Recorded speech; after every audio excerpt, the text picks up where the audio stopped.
नमस्कार दोस्तों, स्वागत है आप सबका आपके अपनी चैनल बेसिक नॉलेज में। तो कैसे आप सब, आशा करते हैं आप सब बहुत अच्छे होंगे और आप लोगों की पढ़ाई बहुत ही अच्छे तरीके से चल रही होगी। तो चलिए इसी को लेकर आज हम बहुत ही अच्छा चैप्टर कार्बन और उसके यौगिक के बहुत ही महत्वपूर्ण क्वेश्चन लेकर आए हैं। आज 10 क्वेश्चन लेकर आए हैं। सारे क्वेश्चन महत्वपूर्ण हैं एग्जाम के लिए और इसमें से बहुत सारा क्वेश्चन आप लोग एग्जाम में आया हुआ भी है।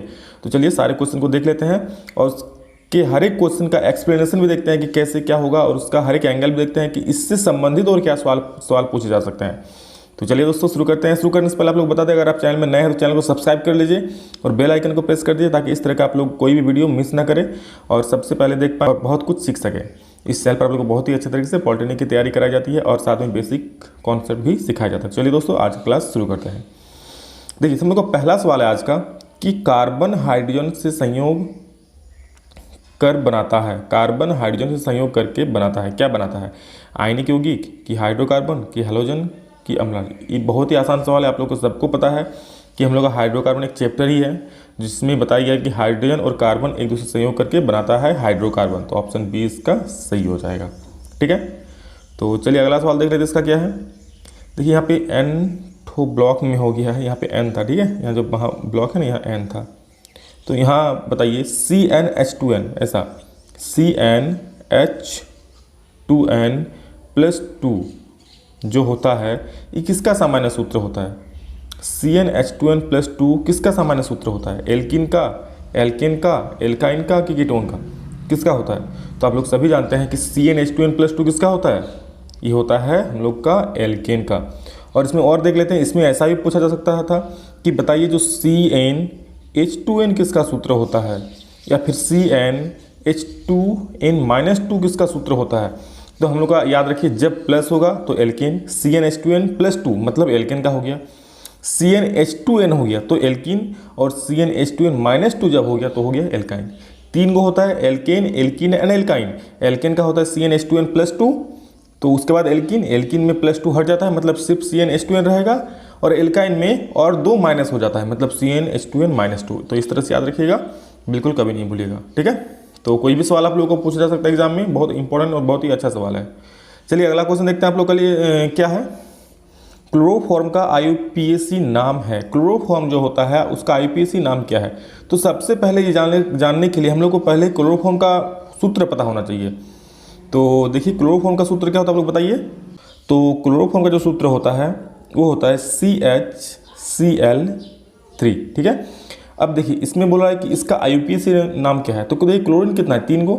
3 गो मतलब मोनो डाई ट्राई। एक रहता है तो मोनो, 2 रहता है तो डाई, 3 रहता है तो ट्राई। तो ट्राई क्या हो जाएगा? मीथेन। ट्राई क्लोरो और मीथेन। तो ट्राई क्लोरो मीथेन किस में देख लीजिए, क्योंकि कार्बन एक है तो क्या होगा? मीथेन, इसलिए ट्राई क्लोरो मीथेन। तो ट्राई क्लोरो मीथेन किस में देख लीजिए? Try chloro methane. Option A is the right answer. ठीक है, तो चलिए दूसरा देख लेते हैं क्या अगला क्वेश्चन। इथेन में कितने सहसंयोजक आबंध होता है? बहुत ही अच्छा सवाल है, ऐसा क्वेश्चन अक्सर पूछा जाता है आप लोग एग्जाम में कि इथेन में जो है कितने सहसंयोजक आबंध होता है। तो देखिए पहले हम लोग जानना पड़ेगा सहसंयोजक आबंध क्या होता है। तो कोई भी दो परमाणु के बीच जो बंधन बनता है उसे ही हम लोग कहते हैं सहसंयोजक आबंध। जैसे देख लीजिए हम लोग बनाएंगे इथेन में ना, तो इथेन का पहले सूत्र क्या होता है? तो इथेन का होता है मैथेन इथेन C2H6 होता है, क्योंकि इथेन एल्केन समूह में आता है। एल्केन समूह का CnH2n+2 होता है, इसलिए C2H6 हो जाएगा उसके अनुसार। तो इसमें हम लोग का सहसंयोजक आबंध हम लोग गिन लेते हैं। पहले इसको हम लोग सूत्र बना लेंगे तो देख के हम लोग को पता चलेगा। CC हो गया। अब 6 गो कार्बन है ना, तो इधर 3 गो रहेगा और इधर 3 गो रहेगा, ऐसे रहेगा ना? जी हाँ सर, ऐसा ही रहेगा। चलिए देखिए, तो अब आप लोग आराम से गिन लीजिए कितना है आबंध। 1 गो, 2 गो, 3 गो, 4 गो, 5 गो, 6 गो, 7 गो, that is 7। Option D is the correct answer. तो यही होता है सहसंयोजक आबंध। किसी दो परमाणु के बीच में या कार्बन परमाणु हाइड्रोजन परमाणु के बीच में क्या एक आबंध है, यहाँ भी एक आबंध, यहाँ भी आबंध। तो इस तरह से हम लोग कुल गिनते हैं तो कितना आता है? 7 आबंध। तो ऐसे भी जब भी ऐसा इस तरह का सवाल आएगा तो इस तरह से आप लोग निकाल लीजिएगा। ठीक है, देखिए ऐसे हाइड्रोकार्बन जिनमें दोहरा आबंध होता है कहलाते हैं। ऐसे हाइड्रोकार्बन जिसमें दोहरा मतलब डबल बॉन्ड होता है। दोहरा आबंध का मतलब होता है क्या? दोहरा आबंध का मतलब होता है डबल बॉन्ड, इस तरह का। ठीक है, तो वो क्या कहलाता है, संतृप्त हाइड्रोकार्बन कहते हैं कि असंतृप्त हाइड्रोकार्बन की, दोनों की, इनमें से कोई नहीं। तो देखिए जिसमें भी डबल बॉन्ड होता है वो हमेशा असंतृप्त हाइड्रोकार्बन कहलाता है। जैसा ही आप तो असरेस, तो फिर आप पूछिएगा सर असंतृप्त हाइड्रोकार्बन कौन सा होता है, तो आप ले लीजिए एल्कीन को ले लीजिए या फिर एल्काइन को ले लीजिए, यानी कि methyl, propyl, methene, ethene, propene, butene. हाँ, लेकिन अगर मीथेन का बात कीजिएगा तब वो संतृप्त हाइड्रोकार्बन हो जाएगा। क्यों क्यों होगा, क्योंकि उसमें सिंगल बॉन्ड होता है। मीथेन क्या होता है, CH4। तो इसमें डबल बॉन्ड आएगा नहीं ना, आएगा, ऐसे करके 4 को बॉन्ड हो जाएगा, मीथेन हो जाएगा। मतलब एल्केन समूह का जितना है सब संतृप्त हाइड्रोकार्बन है, ठीक है। तो ऐसे हाइड्रोकार्बन जिसमें सिर्फ एक बंध से बना होता है, एक बंधन होता है, डबल बॉन्ड नहीं दिखता हम लोग को, वो कहलाता है संतृप्त हाइड्रोकार्बन। और जिसमें डबल बॉन्ड दिखता है, जिसमें 2 बंधन दिखता है, वो कहता है क्या, असंतृप्त हाइड्रोकार्बन। जी हाँ, ठीक है। तो इसका हम लोग कौन सा सही हो जाएगा, तो जिनमें दोहरा आबंध होता है उसको क्या कहलाएगा, असंतृप्त हाइड्रोकार्बन।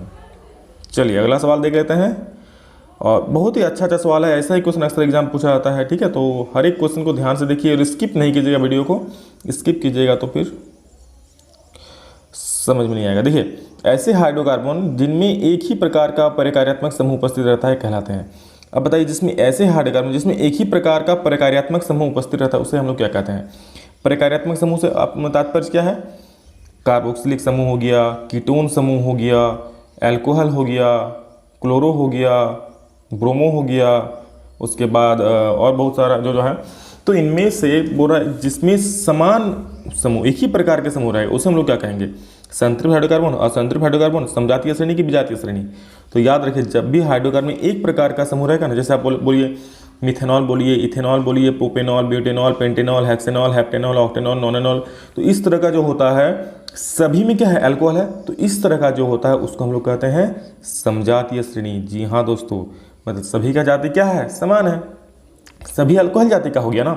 हाँ, लेकिन अगर हम लोग बात करेंगे कि CH3OH है और आप एक दूसरा ले लिए कि CH3COOH, अब बोलिए ये संतृप्त, ये समजातीय है क्या सर, तो नहीं, यहाँ देखिए क्या है, अल्कोहल ग्रुप है, यहाँ पे कार्बोक्सिलिक ग्रुप है, तो ये समजातीय श्रेणी नहीं कहलाएगा, ये अलग अलग जाति का हो गया। अलग अलग जाति होता है ना, ब्राह्मण जाति, वैश्य जाति, शूद्र जाति, इस तरह का।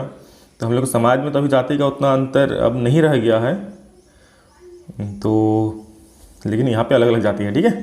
तो चलिए ज़्यादा जातिवाद बात मत कीजिए, नहीं तो जातिवाद हो जाएगा। देखिए अगला सवाल क्या है, किसे एसिटिक अम्ल कहा जाता है। एसिटिक अम्ल हम लोग किसे कहते हैं, बहुत नाम सुनते हैं एसिटिक अम्ल। तो एसिटिक अम्ल क्या होता है, एथेनोइक अम्ल को कहते हैं कि प्रोपेनोइक अम्ल कि ब्यूटेनोइक अम्ल कि इनमें से किसी को नहीं। तो एसिटिक अम्ल जो कहलाता है ना, उसका सूत्र क्या होता है, CH3COOH। जी हाँ, बिल्कुल सही। तो इसे क्या कहेंगे हम लोग, एक कार्बन 2 कार्बन, यानी कि मीथेन इथेन। कौन सा कार्बोक्सिलिक ग्रुप है, कौन सा ये प्रकार्बनिक समूह है, कार्बोक्सिलिक समूह है। तो ये क्या हो जाएगा, इथेनोइक अम्ल, क्योंकि कार्बोक्सिलिक है और कितना कार्बन, 2, मतलब इथेन, तो इथेनोइक अम्ल हो गया एसिटिक अम्ल, ठीक है। अब याद रखिएगा इथेनोइक अम्ल को ही हम लोग एसिटिक अम्ल कहते हैं। और इथेनोइक अम्ल जो एसिटिक अम्ल का सॉल्यूशन होता है, तनु विलयन होता है, उसे हम लोग क्या कहते हैं, सिरका कहते हैं। जी हाँ। देखिए अगला क्वेश्चन, शुद्ध एथेनोइक अम्ल का गलनांक क्या होता है। तो बहुत अच्छा क्वेश्चन और ये याद रखने वाला क्वेश्चन है, एग्जाम में कई बार पूछा भी जा चुका है कि शुद्ध एथेनोइक अम्ल जो होता है उसका गलनांक कितना होता है। याद रख लीजिएगा, उसका गलनांक होता है 290 K, यानी कि 290 केल्विन, ठीक है। चलिए अगला सवाल देखते हैं आज का। 9वां नंबर प्रश्न क्या है, एसिटिक अम्ल के कितने प्रतिशत विलयन को सिरका कहा जाता है। एसिटिक, अभी हम पहले बोले कि एसिटिक अम्ल का जो तनु विलयन होता है उसे हम लोग सिरका कहते हैं, लेकिन कितना प्रतिशत रहेगा उसमें एसिटिक अम्ल, कितना मात्रा रहेगा उसमें एसिटिक अम्ल का, तब उसे हम लोग सिरका कहेंगे।